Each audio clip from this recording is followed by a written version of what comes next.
ദൈവനാമം മഹത്വപ്പെടുമാറാകട്ടെ. ഒരു പ്രാവശ്യം കൂടെ ദൈവസന്നിധി വരുവാൻ തക്കവണ്ണം ദൈവം തന്ന അവസരത്തിനായിട്ട് ദൈവത്തെ സ്തുതിക്കുന്നു. ഇന്ന് ഒരു വാക്ക് പ്രാർത്ഥിച്ച് നമുക്ക് ഇന്നത്തെ ചിന്ത ആരംഭിക്കാം. യേശു കർത്താവെ, താങ്ക് യു ലോർഡ് ജീസസ്. അങ്ങയുടെ വചനം കർത്താവെ സ്വർഗത്തിൽ സ്ഥാപിച്ചതാണല്ലോ കർത്താവെ. ഞങ്ങളുടെ ജീവിതത്തിന് വേണ്ടിയതാണല്ലോ. ഇന്ന് അടിയൻ്റെ ജീവിതത്തിന് എന്ത് വേണ്ടിയതാ അതാണല്ലോ അങ്ങ് തരുന്നത്. അതിനായിട്ട് അങ്ങേ സ്തുതിക്കുന്നു. ഞങ്ങൾ പഠിക്കുന്ന വചനം കർത്താവിന് ആ മഹത്വത്തിനും ഞങ്ങളുടെ ജീവിതത്തിന് നന്മയ്ക്കുമായിട്ട് അങ്ങ് മാറ്റി തീർക്കാൻ പോകുന്നതിനായിട്ട് സ്തോത്രം.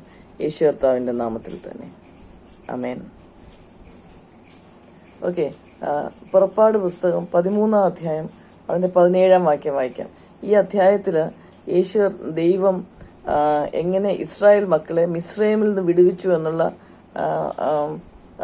ആ സംഭവത്തിൻ്റെ പശ്ചാത്തലമാണ്. അതായത് നമുക്കറിയാം 10 ബാധകളുണ്ടായി. 10ാമത്തെ ബാധ കഴിഞ്ഞ് വളരെ അതിശയകരം ഞാനത് ഇന്നലെ എല്ലാം വായിക്കുമായിരുന്നു സൺഡേ സ്കൂളിന് വേണ്ടി. അപ്പം എങ്ങനെ ദൈവം അവരെ വിടുവിച്ചു എന്ന് മാത്രമല്ല, എങ്ങനെ അവർക്ക് വേണ്ടിയ ആവശ്യങ്ങൾ അവരുടെ വഴിയിൽ വേണ്ടിയതെല്ലാം കരുതിയെന്ന് നമ്മൾ കാണുന്നുണ്ട്. വഴിയിൽ വേണ്ടിയത് കരുതിയത്, അവർക്ക് വേണ്ടിയ പൊന്ന് വെള്ളി യാത്രയ്ക്ക് വേണ്ടിയ കാര്യങ്ങൾ എല്ലാം കരുതി. അത് മാത്രമല്ല, കർത്താവ് അടുത്ത ഈ കരുതലാണ് ഞാൻ വായിക്കുന്നത്. എന്നെ ഏറ്റവും ചിന്തിപ്പിച്ചത് ദൈവത്തിന്റെ ആ കരുതലിനെ പറ്റി ഒരു വാക്യം വായിക്കാം. 17-ാം വാക്യം, പുറപ്പാട് പുസ്തകം 13:17. ഫറവോൻ ജനത്തെ വിട്ടയച്ച ശേഷം ഫെലിസ്ത്യരുടെ ദേശത്തു കൂടിയുള്ള വഴി അടുത്തത് എന്ന് വരികിലും ജനം യുദ്ധം കാണുമ്പോൾ പക്ഷെ അനുദപിച്ച് മിസ്രൈമിലേക്ക് മടങ്ങിപ്പോകുമോ എന്ന് വെച്ച് ദൈവം അവരെ അതിലേക്ക് കൊണ്ടുപോയില്ല. അതാണ് ഏറ്റവും വലിയതാണ്. അതിന് പകരം എന്താ ദൈവം ചെയ്തത്? ചെങ്കടലരികെയുള്ള മരുഭൂമിയിൽ കൂടി ദൈവം ജനത്തെ ചുറ്റി നടത്തി. ഒന്നുകൂടെ വായിക്കാം. ഫറവോൻ ജനത്തെ വിട്ടയച്ച ശേഷം ഫെലിസ്ത്യരുടെ ദേശത്തു കൂടിയുള്ള വഴി അടുത്തത് എന്ന് വരികിലും ജനം യുദ്ധം കാണുമ്പോൾ പക്ഷെ അനുദപിച്ച് മിസ്രൈമിലേക്ക് മടങ്ങിപ്പോകുമോ എന്ന് വെച്ച് ദൈവം അവരെ അതിലേക്ക് കൊണ്ടുപോയില്ല. ചെങ്കടലരികെയുള്ള മരുഭൂമിയിൽ കൂടി ദൈവം ജനത്തെ ചുറ്റി നടത്തി. അതായത് ദൈവം ചില വഴികളിൽ കൂടി നമ്മളെ കൊണ്ടുപോകത്തില്ല. കാരണം ദൈവത്തിനറിയാൻ നമുക്കത് താങ്ങാൻ പറ്റുമോ ഇല്ലയോ എന്ന്. നമ്മൾ വിചാരിക്കുമ്പോൾ നല്ല വഴിയാണ്. ഒരു എക്സാമ്പിൾ പറഞ്ഞാൽ ഞാൻ ഓർക്കുമായിരുന്നു, എൻ്റെ ഏറ്റവും ചെറിയ മകളുടെ 11ാം ക്ലാസ്സിലെ സ്കൂൾ അഡ്മിഷൻ വന്നപ്പോൾ അവൾ ICSE പഠിച്ചുകൊണ്ടിരുന്നത്. അത് കഴിഞ്ഞിട്ട് അതിനെപ്പോലെ ചേർന്ന ഒരു എൻട്രൻസ് എക്സാം എഴുതണം എന്നുള്ളത് കൊണ്ട് ചങ്ങനാശ്ശേരിയിലെ ഒരു വളരെ വളരെ പ്രസിദ്ധമായിട്ടുള്ളൊരു സ്കൂളിലോട്ട് ചേർക്കാനായിട്ട് ഒരു എക്സാം എഴുതണമായിരുന്നു, ബ്രില്യൻറ്റ് പാലായുടെ എക്സാം. അപ്പോൾ ആ എക്സാം തീർച്ചയായിട്ടും അവൾ ആദ്യത്തെ കുറച്ച് റാങ്ക്സിലൊക്കെ എപ്പോഴും സ്കൂളിൽ വെച്ച് വരാറുണ്ട്. അവൾ തീർച്ചയായിട്ടും അതിൽ കിട്ടും എന്നുള്ള ഉറപ്പോടുകൂടിയാണ് പ്രിയ മകളും ഞങ്ങളും അവൾ ആ പരീക്ഷയ്ക്ക് പോയത്. ഫസ്റ്റൊന്നും വേണ്ട, എന്നാലും അഡ്മിഷൻ കിട്ടുന്ന ഒരു മാർക്ക് കിട്ടും. പക്ഷെ അവൾക്ക് ആ സമയത്ത് ഏറ്റവും കുറഞ്ഞൊരു മാർക്ക് കിട്ടി, റാങ്ക് കിട്ടി. ആ റാങ്ക് കിട്ടിയപ്പോൾ ഉടനെ ഹൃദയത്തിൽ ആ ബോധ്യമുണ്ടായി, ഇത് ദൈവം അതിലെ കൊണ്ടുപോകാത്ത ഇരിക്കുവാണെന്നുള്ളത്. അങ്ങനെ അവൾക്ക് ആ ഏറ്റവും പ്രസിദ്ധമായിട്ടുള്ള സ്കൂളിൽ അഡ്മിഷൻ കിട്ടിയില്ല. ഏറ്റവും വളരെ ഒന്നും പേര് കേട്ടിട്ടില്ലാത്ത, അറ്റ്ലീസ്റ്റ് എൻട്രൻസിന് വേണ്ടി കേട്ടില്ല, അതല്ലാതെ നല്ല സ്കൂളാണ്. അങ്ങനെ ഒരു സ്കൂളിലോട്ട് അവള് ICSE സിലബസിൽ നിന്ന് കേരള സിലബസിലോട്ട് മാറി. അപ്പോൾ ഞങ്ങൾ മോളോട് പറഞ്ഞു, മോളെ ദൈവത്തിന്റെ വലിയ വഴിയായിരുന്നു. ആക്ച്വലി അത് ദൈവം അങ്ങനെ തന്നെ ചെയ്തു. എന്താന്ന് വെച്ചാൽ മറ്റേ സ്കൂളിലെല്ലാം വളരെ നല്ലതായിട്ട് പഠിക്കുന്ന കുട്ടികളാണ്. അവരുടെ കൂടെയുള്ള കോമ്പറ്റീഷൻ വരുമ്പോൾ ഇവള് തളർന്നു പോയതിനേയും ടെൻഷൻ അടിച്ചതിനേയും സ്ട്രെസ്സായി പോയതിനേയും അതുകൊണ്ട് എന്ത് ചെയ്തു? ദൈവം ഒരു സാധാരണ സ്കൂളിലേക്ക് മാറ്റി. അവിടെ അവൾ പഠിക്കാനിടയായി. 2 വർഷം നന്നായിട്ട് അവൾക്ക് പഠിക്കാനിടയായി. ഒരു ആവറേജ് രീതിയിൽ പഠിച്ചു. അവൾക്ക് ദൈവം അവൾ പ്രയത്നത്തെ അനുഗ്രഹിച്ചു.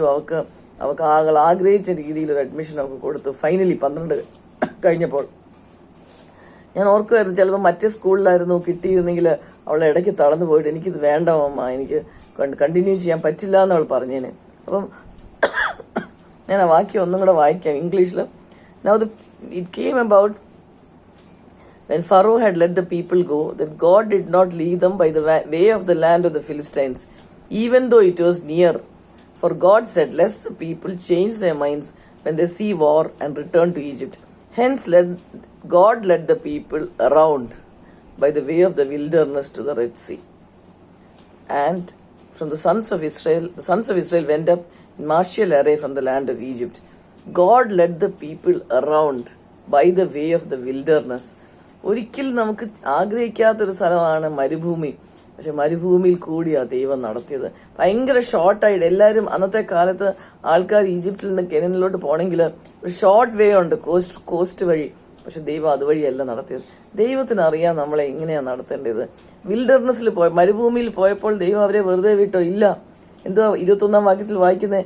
അവർ പകലും രാവും യാത്ര ചെയ്യുവാൻ തക്കവണ്ണം അവർക്ക് വഴി കാണിക്കേണ്ടതിന് പകൽ മേഘസ്തംഭത്തിലും അവർക്ക് വെളിച്ചം കൊടുക്കേണ്ടതിന് രാത്രി അഗ്നിസ്തംഭത്തിലും യഹോ അവർക്ക് മുമ്പായി പോയിക്കൊണ്ടിരുന്നു. മരുഭൂമിയിൽ കൂടി അവർ പോകേണ്ടി വന്നത്, പക്ഷെ യഹോവ അവർക്ക് മുമ്പായി പോയിക്കൊണ്ടിരുന്നു. അവർക്ക് വേണ്ടി തണൽ കൊടുത്തു. പകൽ മേഘസ്തംഭവും രാത്രി അഗ്നിസ്തംഭവും ജനത്തിന്റെ മുമ്പിൽ നിന്ന് മാറിയതുമില്ല. എത്ര വലിയ ദൈവമാണ്. അതായത് ഞാൻ ഓർക്കുമായിരുന്നു, ഒരു ചെറിയ നമ്മൾ ഇപ്പം മേലോട്ട് നോക്കിയാൽ ഒരു ചെറിയ മേഘം കാണാതിരിക്കും അല്ലെ, മുറിഞ്ഞ മേഘം ഇരിക്കുന്നത്.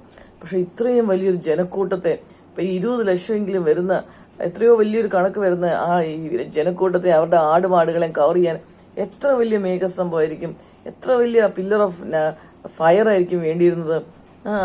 പകലാണെങ്കിൽ മരുഭൂമിയിൽ ഭയങ്കര ചൂടാ, അപ്പൊ അവർക്ക് മേഘം ഉണ്ടായേ പറ്റുമല്ലോ തണല്. രാത്രിയാണെങ്കിലും മരുഭൂമിയിൽ ഭയങ്കര തണുപ്പാ, അവിടെ ഒരു ചൂട് വേണം അവർക്ക്. അതിനവര് അഗ്നിസ്തംഭം, നമുക്ക് ചിന്തിക്കാൻ പറ്റില്ല.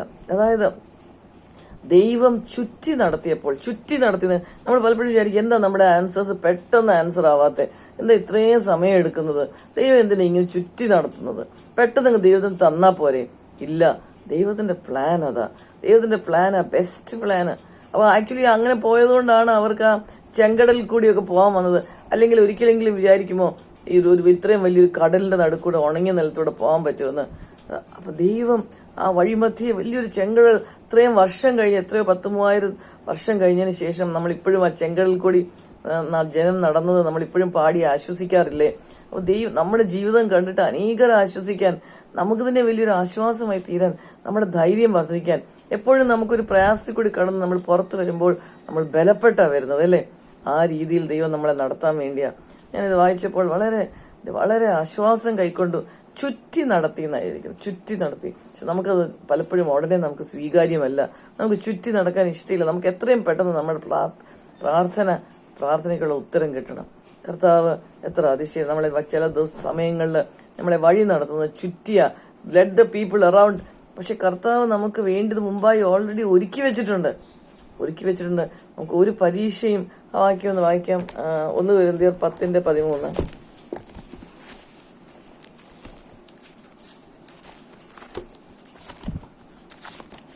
1 കൊരിന്ത്യർ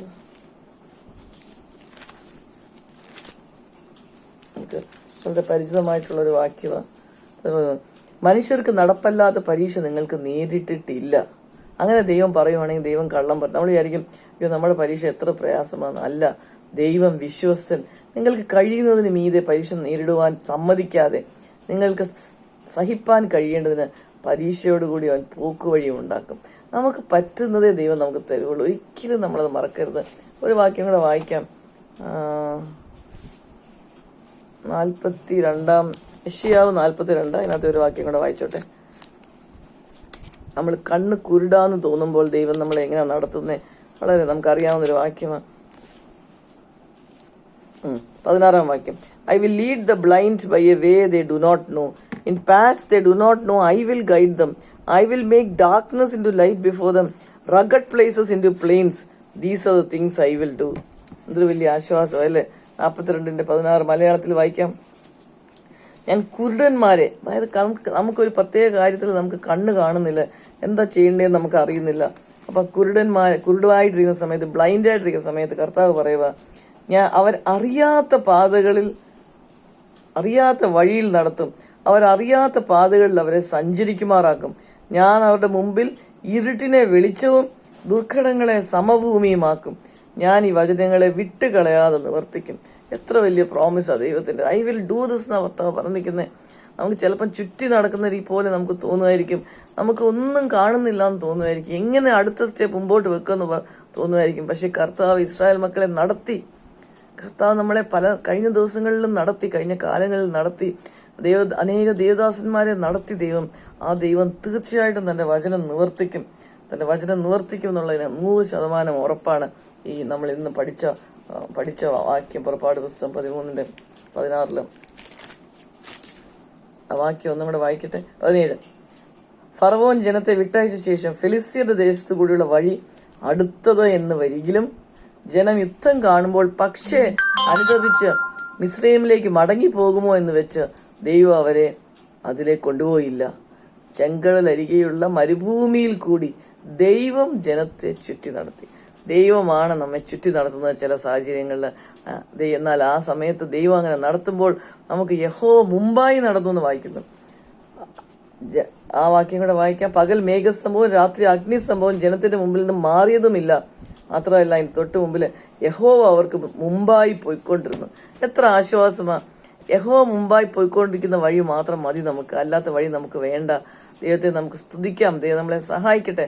നമ്മുടെ ജീവിത അനുഭവങ്ങളിൽ നമുക്ക് ഈ കാര്യം ദൈവം ചുറ്റി നടത്തുന്നതും മരുഭൂമിയിൽ കൂടി നടത്തുന്നതും അതേ സമയത്ത് യഹോവ നമുക്ക് മുമ്പായി പോകുന്നതും നമ്മുടെ മുമ്പിൽ മേളിൽ മേഘസംഭവം പകലും രാത്രി അഗ്നിസംഭവം തരുന്നതിന്റെ അനുഭവം നമുക്ക് അതിനായിട്ട് കാത്തിരിക്കാം. ദൈവം നമ്മളെ നടത്തുന്നത് നമുക്ക് അനുഭവിച്ചറിയാം. ദൈവം നമ്മളെ സഹായിക്കട്ടെ. ആർക്കെങ്കിലും പ്രാർത്ഥിച്ച് വചനം അവസാനിപ്പിക്കാം.